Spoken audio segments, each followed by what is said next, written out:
이렇게 10월이면 대학마다 대학 축제, 홈커밍 축제가 열립니다. 그래서 2년 전 대학 졸업 40주년을 맞이하면서 저희 동기들이 클래스 오브 80 대학 홈커밍 축제의 리유니언을 갖기로 했었습니다. 저도 40주년 행사에 참석하려고 마음의 준비를 하고 있었는데 코로나 팬데믹 때문에 대면으로 모이는 축제가 취소가 되고 결국은 줌으로 만남의 시간을 갖게 됐습니다. 그래서 40년 만에 온라인을 통해서 동기들과 반갑게 만남의 시간을 가졌어요. 그런데 모두 알아볼 수 없을 정도로 할아버지 할머니들이 다 됐더라고요. 졸업 후 지난 40년 동안 있었던 각자의 스토리를 나누는 시간을 저희들이 가졌습니다. 한 친구 부부는 대학교에서 만나 캠퍼스 커플로 결혼을 하여 지금까지 행복하게 살면서 낳은 아이가 8명이라고 합니다. 그 중에 5명이 아빠 엄마가 졸업한 대학을 나왔고 아직 1명은 같은 대학에 재학 중이라고 하면서 이 모든 것이 하나님의 은혜라고 고백을 했습니다. 제 이야기는 여기서 잠시 접어놓고 오늘 본문으로 돌아가 보겠습니다. 에베소서 1장과 2장에서 사도 바울은 에베소 교인들에게 복음의 핵심을 알려줍니다. 우리들이 받은 신령한 복이 무엇인지, 삼위일체 하나님께서 인간들을 구원하시기 위해서 어떤 일을 하셨는지 밝히고 사람들이 구원받기 이전 before Christ와 구원받은 이후 after Christ에 어떤 모습으로 변화되는지 이야기를 하고 있습니다. 그리고 유대인과 이방인이 이제는 하나님의 한 가족으로 말씀 위에 세워지며 하나님이 거하실 처소인 교회로 세워져 가야 한다고 했습니다. 그러면서 오늘 본문에서는 이런 구원을 위해 바울 자신이 무엇을 했는지 설명하고 있습니다. 그래서 오늘 본문에서는 1장과 2장에 별로 사용하지 않은 1인칭 표현이 등장을 합니다. 예를 들면 1절에 갇힌 자 된 나 바울이 너희를 위하여 내게 주신 하나님의 그 은혜의 경륜을 곧 계시로 내게 비밀을 알게 하신 것은, 그리고 4절에 보면 그것을 읽으면 내가 그리스도의 비밀을 내게 주신 하나님의 은혜의 선물 내가 일꾼이 되었노라. 그리고 8절에서는 지극히 작은 자보다 더 작은 나에게. 에베소서 1장 2장에서는 교리적이고 논리적인 톤이었다고 그러면 3장에 와서는 개인적인 스토리텔링식으로 바뀌어지고 있습니다. 다시 말하면 사도 바울은 지금 자기 이야기를 하고 있는 겁니다. 자, 그러면 왜 여기서 바울이 자기 얘기를 하고 있습니까? 에베소 교회는 초신자가 많았는데 그 상황을 이해를 못했습니다. 어떻게 하나님의 사람 바울이 감옥에 갈 수 있나? 그래서 3장이 이렇게 시작이 됩니다. 1절을 보니까 이러므로 그리스도 예수의 일로 너희 이방인을 위하여 갇힌 자 된 나 바울이 말하거니와, 내가 지금 감옥에 갇힌 것은 이방전들을 위한 것이라고 바울은 자기의 상황을 해명하고 있는 것입니다. 또한 바울의 사도직에 대해서 의문을 가지고 있는 사람들이 있었습니다. 자신이 이렇게 사도로 말씀을 전하고 감옥에 갇혀 있는 것이 그리스도 예수의 일이고 하나님의 은혜의 경륜이라고 설명하고 있는 것입니다. 2절에 보니까 우리 다 같이 한번 읽어볼까요? 너희를 위하여 내게 주신 하나님의 그 은혜의 경륜을 너희가 들었을 터이나. 자, 그러면 하나님의 은혜의 경륜이란 무엇입니까? 경륜이란 단어가 오늘 본문에서만 2번 등장을 합니다. 2절에 보면 하나님의 은혜의 경륜, 그리고 9절에 보면 하나님 속에 감추어졌던 비밀의 경륜이라고 그랬어요. 여기 경륜이란 헬라어 원어로 보면 오이코노미아, 다시 말하면 집을 경영하다라는 의미를 가지고 있습니다. 영어로 경제, 이코노미가 라는 단어가 바로 여기서 나왔어요. 오이코노미아, 경륜이란 단어의 그 핵심적인 개념은 집안일을 잘 관리하며 꾸려나가는 경영을 뜻합니다. 신학사전에서는 경륜을 이렇게 정의하고 있습니다.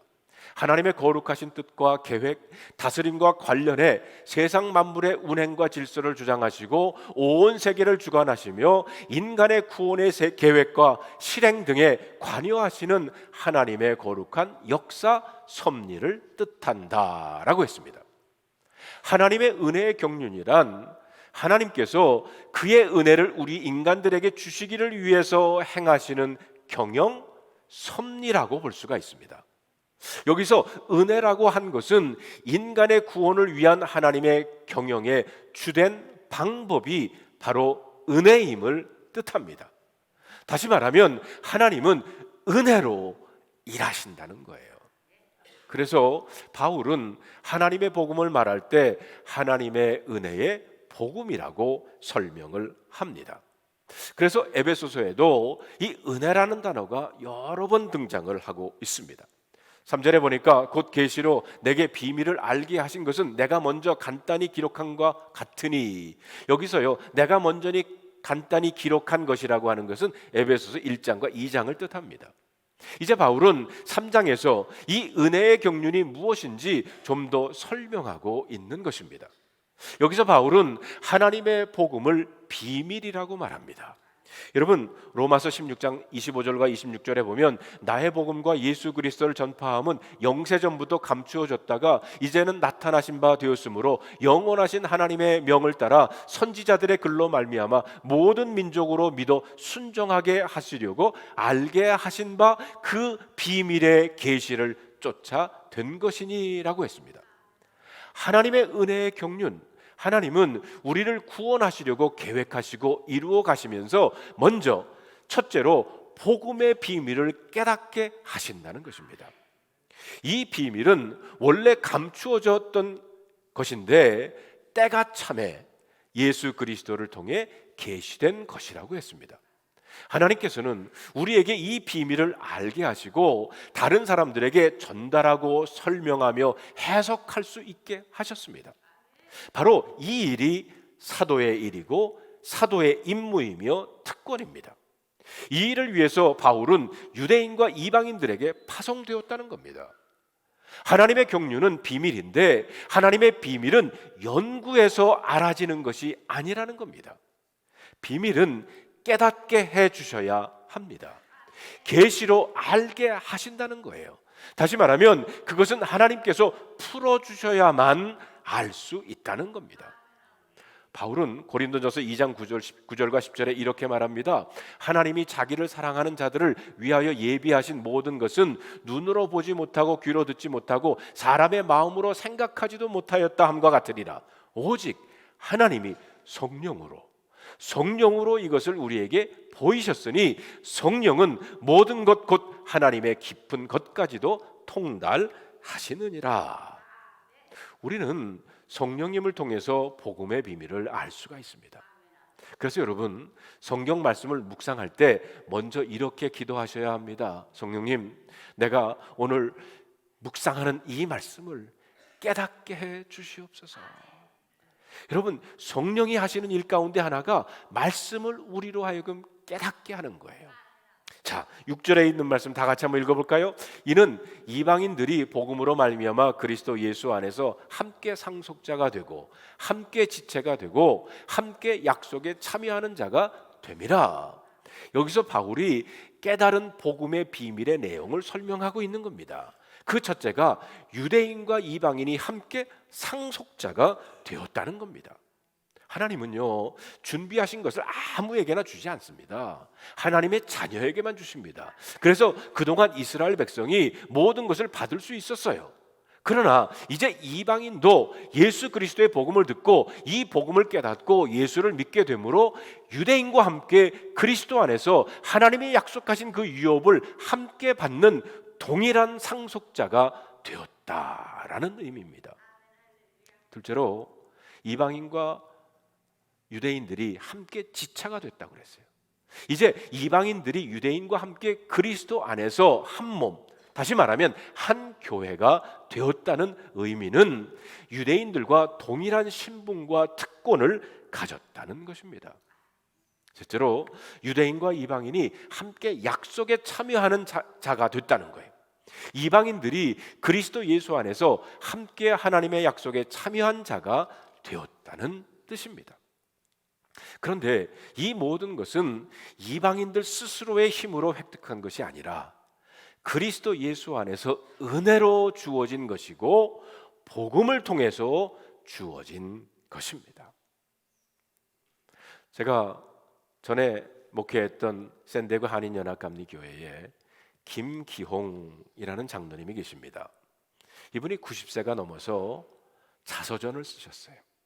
제목이 시골 소년 꿈을 이루다라는 제목입니다. 저한테 교정을 좀 봐달라고 해서 제가 교정을 보기 위해서 초본을 읽어보면서 큰 감동을 받고 그 김 장로님을 이해하게 됐어요. 또 제가 추천서를 쓰기 전에 장로님 네 분과 만나서 지난 90년을 삶을 되돌아봤습니다.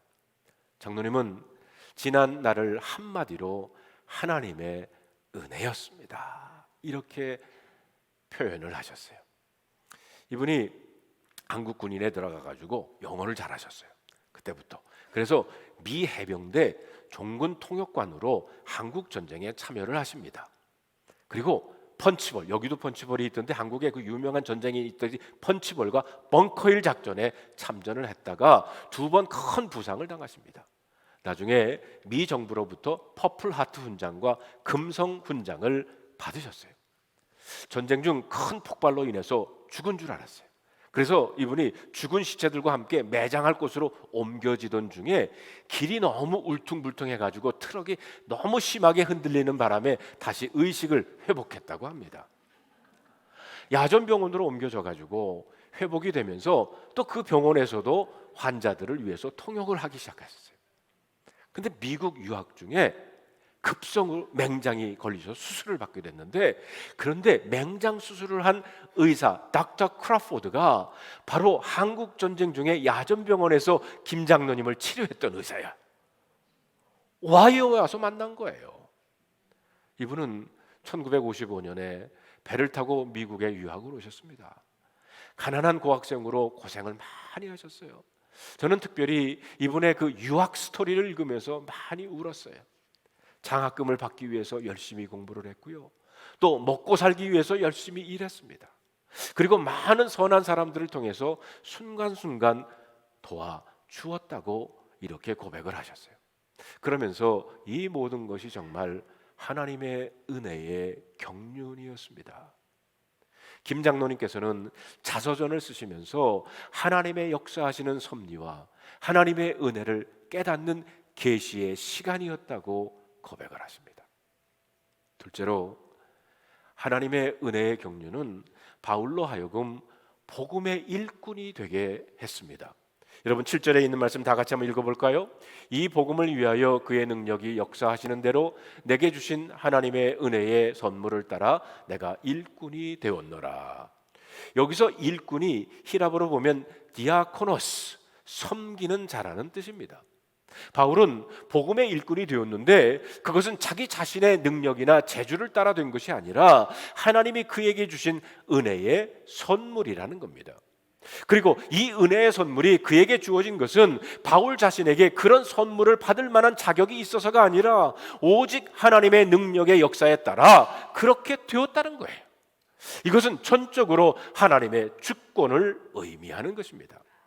여러분 8절과 9절에 있는 말씀 볼까요? 모든 성도 중에 지극히 작은 자보다 더 작은 나에게 이 은혜를 주신 것은 측량할 수 없는 그리스도의 풍성함을 이방인들에게 전하게 하시고 영원부터 만물을 창조하신 하나님 속에 감추어졌던 비밀의 경륜이 어떠한 것을 드러내게 하려 하십니다.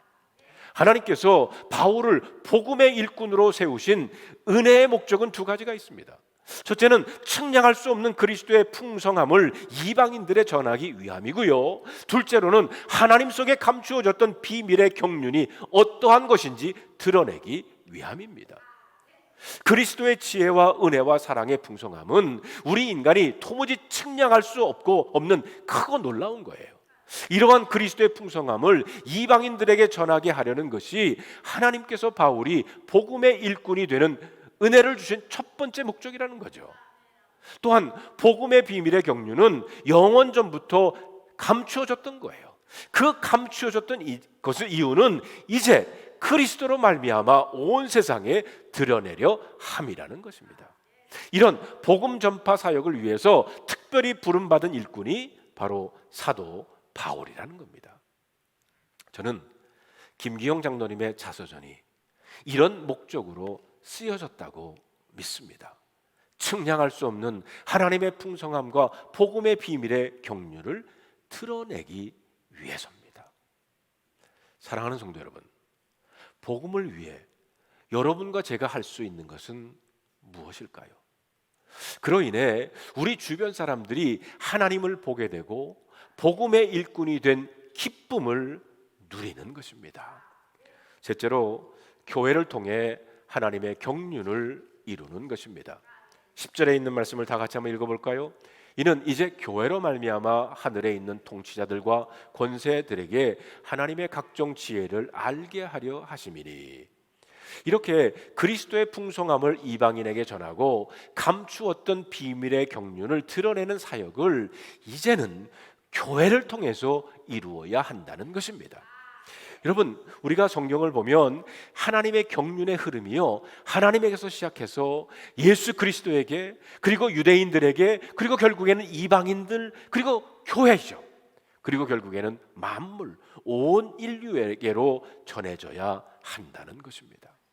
그래서 11절에 보니까 곧 영원부터 우리 주 그리스도 예수 안에서 예정하신 뜻대로 하신 것이라고 했습니다.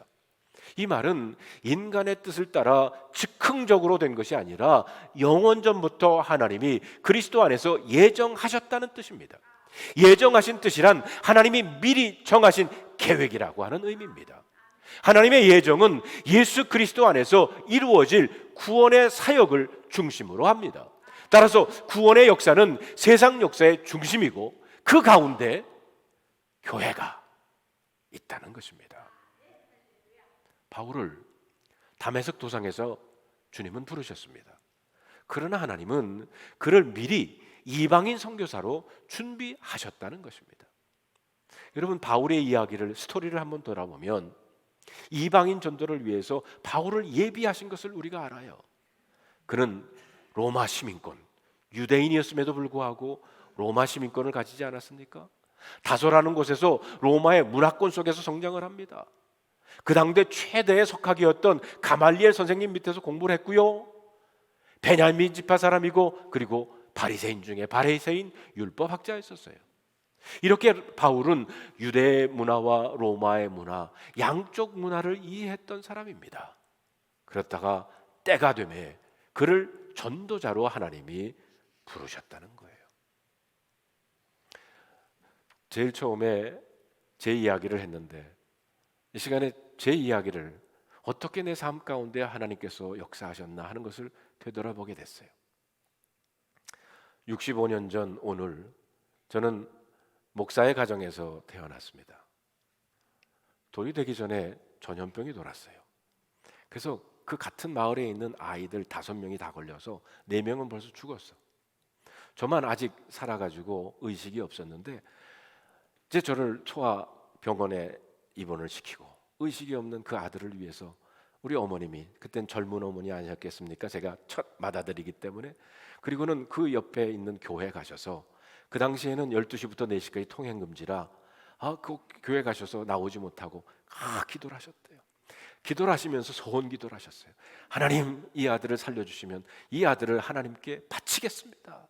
나한테 물어보지도 않고 소원 기도를 하신 거예요. 그리고 기도를 하시고, 그리고 이제 아침이 돼서 이제 병원에 와 보니까 그 아이가 예쁜 눈을 뜨고 엄마를 반기더라는 거예요. 저는 이렇게 한국에서 태어나서 15년을 살다가 부모님을 따라서 미국에 왔습니다. 저희 아버님이 한국 감리교가 미국으로 파송한 첫 번째 선교사였었어요. 그래서 어떤 의미에서 저도 MK입니다. 서론에 말씀드렸던 것처럼 졸업 40주년 줌 모임에서 대학 동기들과 저는 이렇게 나눴어요. 제가 제네바 대학을 나왔는데 Geneva was special place for me. 제네바 대학은 제게는 특별한 곳이었습니다. 제네바 대학이 기독교 학교입니다. 그 대학을 진학을 하면서 제가 대학교 2학년 때 비로소 예수님을 나의 구세주로 영접을 하게 됐어요. 그리고 4년 동안 같은 룸메이트들로부터 복음의 비밀을 알게 됐습니다.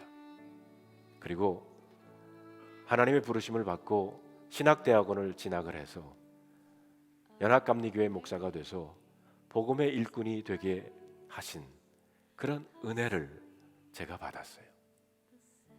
처음에 뉴저지에서 미국인 교회 부목사로 목회를 시작을 해서 양쪽 문화를 이해하는 그런 목회자가 됐어요.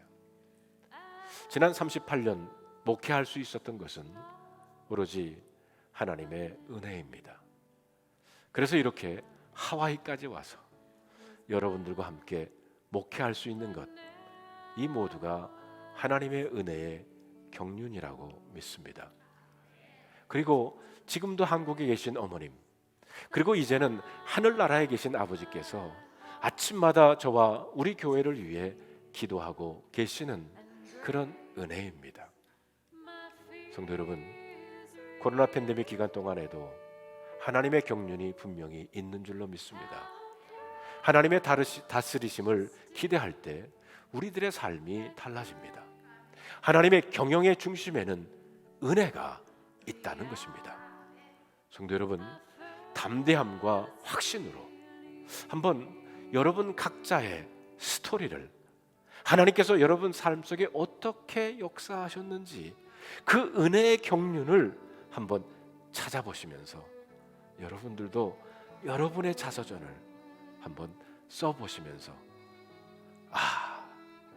이렇게 하나님께서 나를 인도하셨구나, 이렇게 하나님의 은혜의 경륜이 나의 삶 속에서도 있었구나 하는 것을 찾아보시는 여러분들이 되시기를 주님의 이름으로 축원합니다. 여러분, 오늘 말씀을 마음속에 간직하면서 다음 세 가지 질문에 스스로 한번 답해 보시기를 바랍니다. 내 자신이 복음의 비밀을 깨달았던 그때를 다시 기억해 보며 나누어 보세요. 한번 적어 보세요.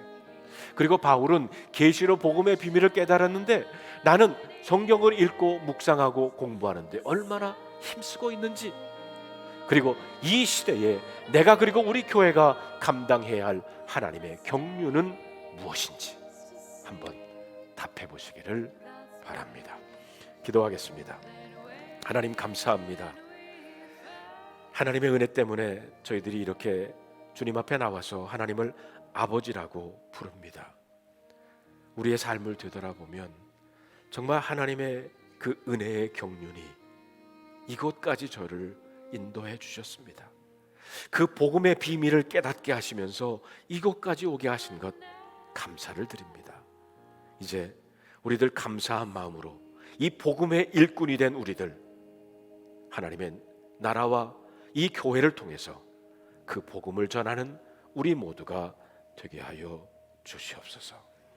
우리 주 예수 그리스도의 이름으로 간절히 기도하옵나이다. 아멘.